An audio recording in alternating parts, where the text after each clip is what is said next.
Sir, ಈ ಹಿಂದೆ ನಾವು ಟಿಕೆಟ್ ಸಿಕ್ಕಂಥ ಸಂದರ್ಭದಲ್ಲಿ 101 ತೆಂಗಿನಕಾಯಿ ಹೊಡೆದು ಮುಂದಿನ ದಿನಗಳಲ್ಲಿ ನಮ್ಮ ಸುಧಾಕರ್ ಅವರು ಚಿಕ್ಕಬಳ್ಳಾಪುರ ಲೋಕಸಭಾ ಕ್ಷೇತ್ರದಲ್ಲಿ ವಿಜೇತರ ಬಂದಂಥ ಸಂದರ್ಭದಲ್ಲಿ 1001 ತೆಂಗಿನಕಾಯಿ ಹೊಡಿತೀವಿ ಅಂತ ಅರಕೆ ಹೊತ್ತಿದ್ವಿ.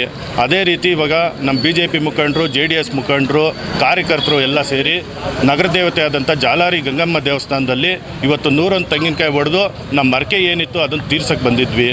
ಅದೇ ರೀತಿ ನಮ್ಮ ಶಾಸಕರ ಮಾತು ಮೇಲೆ ಬದ್ಧತೆ ಇಲ್ಲ. ಮೊದಲನೇದಾಗಿ ಅವ್ರ ಮಾತು ಮೇಲೆ ಬದ್ಧತೆ ಇಲ್ಲ.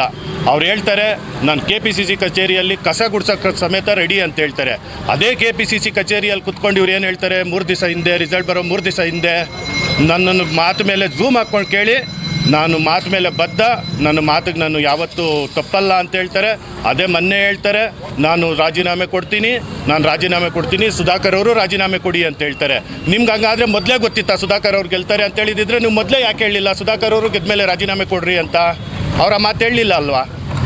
ಆವಾಗ ನಾನು 1 ಓಟು ಲೀಡ್ ತೊಗೊಂಡ್ರೆ ರಾಜೀನಾಮೆ ಕೊಡ್ತೀನಿ ಅಂತ ಹೇಳಿದ್ರು. ಇವತ್ತು ಚಿಕ್ಕಬಳ್ಳಾಪುರ ಜನತೆ 21,000 ಓಟ್ ಕೊಟ್ಟವ್ರೆ. 21,000ದಲ್ಲಿ 1 ಓಟ್ ಯಾವ್ದು ಬೇಕೋ ಸೆಂಟ್ರಲ್ ನೀವೇ ತಗೊಳ್ಳಿ. ನಿಮ್ಗೆ ಯಾವ ಮತ ಬೇಕಂದರೆ 21,000ದಲ್ಲಿ ನೀವೇ ಮತ ತಗೊಳ್ಳಿ. ಆ ಮತಕ್ಕೆ ರಾಜೀನಾಮೆ ಕೊಡಿ. ದಯವಿಟ್ಟು ಜನ ಬಯಸ್ತಾ ಇದ್ದಾರೆ. ಇವತ್ತಿನ ದಿವಸ ನಿಮ್ಮ ಪಾರ್ಟಿಯಲ್ಲಿರೋರೇ ನಿಮ್ಮ ವಿರುದ್ಧ ಇಲ್ಲಿ ಸೋಷಿಯಲ್ ಮೀಡಿಯಾ ಆಗ್ಬೋದು, ಮತ್ತೊಂದು ಪತ್ರಿಕಾ ಇದರಲ್ಲಿ ವಿರೋಧ ವ್ಯಕ್ತಪಡಿಸ್ತಾ ಇದ್ದಾರೆ. ದಯವಿಟ್ಟು ನೀವು ಚಿಕ್ಕಬಳ್ಳಾಪುರಕ್ಕೆ ಅಭಿವೃದ್ಧಿ ಮಾಡೋಕ್ಕೆ ಬಂದಿಲ್ಲ. ಯಾವುದೋ ಬೆಳಗ್ಗೆ ಒಂದು ಪವನ್ ಕಲ್ಯಾಣ್ ಡೈಲಾಗ್ ಹೊಡಿತೀರಾ, ಸಂಜೆ ಮಹೇಶ್ ಬಾಬುದು ಹೊಡಿತೀರಾ, ನಾಳೆ ಬೆಳಗ್ಗೆ ಒಂದು ಬಾಲಕೃಷ್ಣ ಡೈಲಾಗ್ ಹೊಡಿತೀರಾ.